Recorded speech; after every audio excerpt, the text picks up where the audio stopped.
Bueno, pregunta Ilia por la expansión del universo. Pregunta, ¿se expanden solo las dimensiones espaciales y no la temporal? Esto es una confusión, por cierto, bastante habitual, ¿no? Que la gente, como hablamos siempre del espacio-tiempo, en relatividad la gente piensa, pues se expande el espacio-tiempo, ¿no? Y realmente no, es solo el espacio, ¿no? Y sigue preguntando que cómo encaja esto, precisamente, cómo encaja esto con el tejido espacio-temporal y se expande dentro de las galaxias o solo entre galaxias. Hay que entender que cuando uno dice que el espacio-tiempo se expande a muy, muy gran escala, es decir, el promedio se expande. Hay que irse a escalas muy, muy grandes en comparación con los cúmulos galácticos para pensar el universo como un fluido continuo. Es como el agua. Cuando uno mira el agua dice, bueno, es un fluido continuo. Bueno, pero si vas a escalas moleculares vas a ver una molécula acá, en mucho espacio no vas a ver nada, vas a ver otra molécula acá. Nosotros estamos a esa escala en el universo, como a escala molecular. Nosotros vemos acá el sol, acá hay un par de anteojos, acá hay una taza de café, pero a muy, muy, muy, muy gran escala, comparado con las galaxias, así como el agua muy, muy a gran escala comparado con las moléculas, es como una suerte de fluido homogéneo. En la dinámica de ese fluido homogéneo hay que pensarlo como que se expande. Y lo que se expande es, en efecto, el espacio.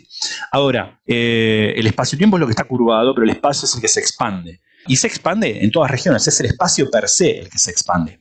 Pero no hay que confundirse con se expande el espacio entre Andrómeda y nosotros. No, Andrómeda de hecho está acercando a nosotros. Digo. Es en efecto promediado a muy, muy gran escala, el universo se va expandiendo. Por eso los efectos de observación de la expansión del universo se ven cuando uno mira supernovas distantes o cosas muy, muy, muy, muy lejanas, ¿no? Fíjense que la parte de la velocidad de expansión del universo, bueno, hay una discrepancia, pero de muy orden de magnitud menor, es de orden de decenas, 70 kilogramos por segundo por megaparsec. Hay que irse a un megaparsec. Megaparsec son como 3 millones de años luz para que algo se expanda, ese punto se expanda de nosotros a kilómetros, a decenas de kilómetros sobre segundo. Esa gran escala el universo se está expandiendo. Ahora, localmente, bueno, sí puede pasar que una galaxia va a colisionar con otra, un conejo se come una zanahoria, cosas muy... No tiene mucho sentido hablar de la expansión del universo a escalas que sean más pequeñas. Y esto yo lo suelo explicar con el tema de los pozos de potencial, ¿no? El Sol genera un pozo de potencial y los planetas se mueven en ese pozo de potencial. Entonces, lo que determina la forma del pozo de potencial no es la geometría del espacio-tiempo, es lo que determina la forma del pozo de potencial es los parámetros, la masa del Sol.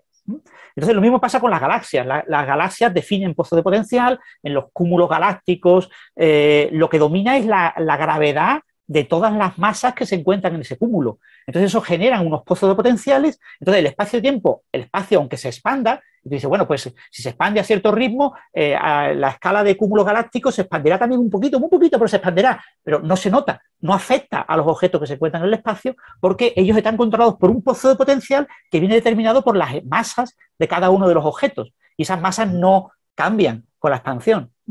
Son objetos demasiado pequeños para que les afecte la expansión. Yo a veces, esta es una pregunta que creo que es bastante común, ¿no? Yo la he recibido varias veces, ¿no? De qué es lo que hace que a unas escalas sí haya expansión y otras no y tal. Y creo que una forma de explicarlo es que no es que no ocurra, pero es tan débil en escalas tan pequeñas que es totalmente insignificante comparado con las otras fuerzas que dominan.